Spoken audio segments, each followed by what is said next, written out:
Certain automotive brands carry with them certain expectations. Nissans are built to chill, Mazdas are built to thrill, Toyotas are built for small repair bills. But how do you market a brand like Peugeot? How do you market the 2008, which is quirky, clever, stylish, fun to drive, but is attached to a brand name that nobody really thinks about? Let's find out.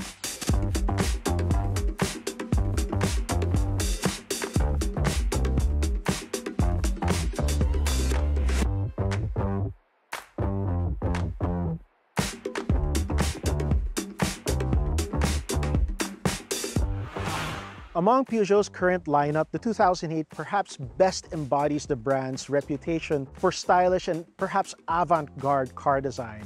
Look at this. This feels like an abstract expression of the brand's lion emblem up here. It looks like a lion without actually looking like a lion.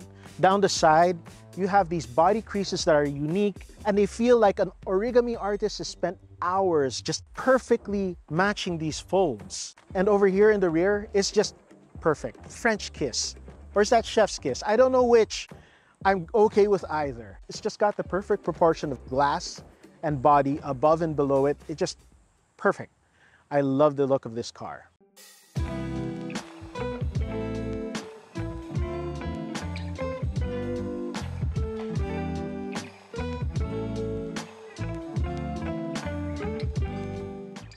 On the inside, the 2008 is just as stunning as on the outside. It's got this wonderful floating dash, a two-tier system that makes you feel like you're floating on a sea of blue LEDs. It's just wonderful, especially at night. It's got this beautifully shaped steering wheel, what you would call quartic. Quartic meaning a rounded rectangle or a flattened oblong. I don't know which, but I just know it's called a quartic steering wheel. On top of that, you've got this 3D instrument cluster, which has to be seen to be believed. It's not really 3D, it's just two layers of LEDs, but looks wonderful and like nothing else on the road. In terms of space, however, this is pretty good. It's pretty comfortable, great leather seats, lots of support, lots of space to stretch out. But after the first two passengers get in, there's not much space in the rear. Really, the space isn't that bad. There's lots of headroom, there's a good seat recline, and the leather seats are very comfortable, but you're not going to be able to cross your legs as easily, ouch, as in more conventional and larger competitors. Under the hood, you have a 1.2-liter PureTech engine, and that doesn't sound promising, but it's attached to a turbocharger which gives it 130 horsepower and 230 Newton meters of torque. It gives this car the same performance on paper as something like a CX-3 or a Hyundai Kona, both of which come with 2-liter engines. But how does that translate to real life?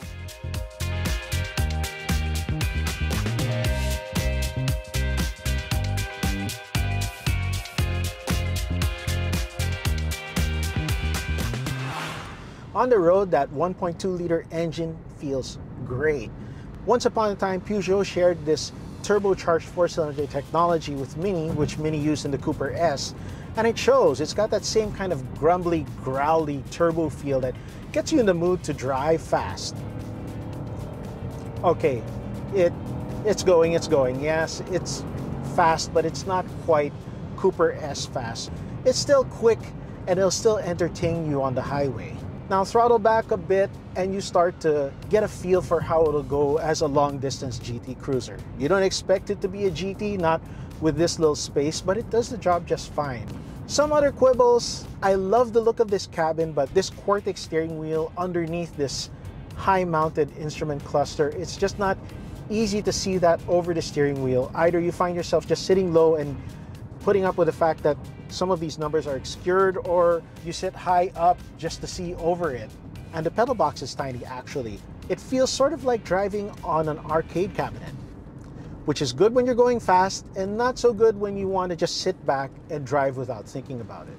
When you do sit back and try to drive without thinking too hard, you find that the 2008 gets relatively decent fuel economy, 14 to 15 mixed in lazy driving, but unfortunately, that turbocharged engine, it drinks more like a 1.5 or a 1.6 liter than a 1.2 when you get to traffic. We're seeing lows of 6 to 8 kilometers a liter, what you'd expect for the performance, but not what you're hoping for given how small the engine is. And since it's a small turbocharged 1.2 instead of a big 2.0, that gives you some turbo lag when you're crawling in traffic. Now the 2008 is a bit expensive for its size. It kind of tests the waters of whether you actually want crossover space or you want something with a crossover height, but which feels more like a hot hatch or a hot coupe. To that effect, they've cut some stuff to bring the price down. Now granted, you still get a touchscreen, you've got Android Auto and Apple CarPlay, but it's not the biggest of touchscreens, and the Android Auto functionality is kind of iffy. I'm not sure if they've updated for the latest whatever Google's doing with Android Auto nowadays. You also get remote locking, you also get forward collision mitigation, blind spot warning, and a backup camera and all-around parking sensors. You've got a 360-degree view, well actually more like 270-degree view because you don't have a front camera, and it gives you the weirdest view ever. It's got black bars, it looks like an unfinished video game. The frame rate is pretty choppy as well. So that is the 2008, and it's an interesting experience. It's a flawed experience, but it's a spectacularly flawed and unique experience. It has a certain je ne sais quoi that you do not get from your regular Japanese or Chinese crossover. The Chinese, they might build stuff that looks almost as unusual as this, but they don't quite capture the feel at this excellent level of detail. Is it worth 1.5 million? It depends. Are you looking for something to take your 5 kids to school in? Definitely not.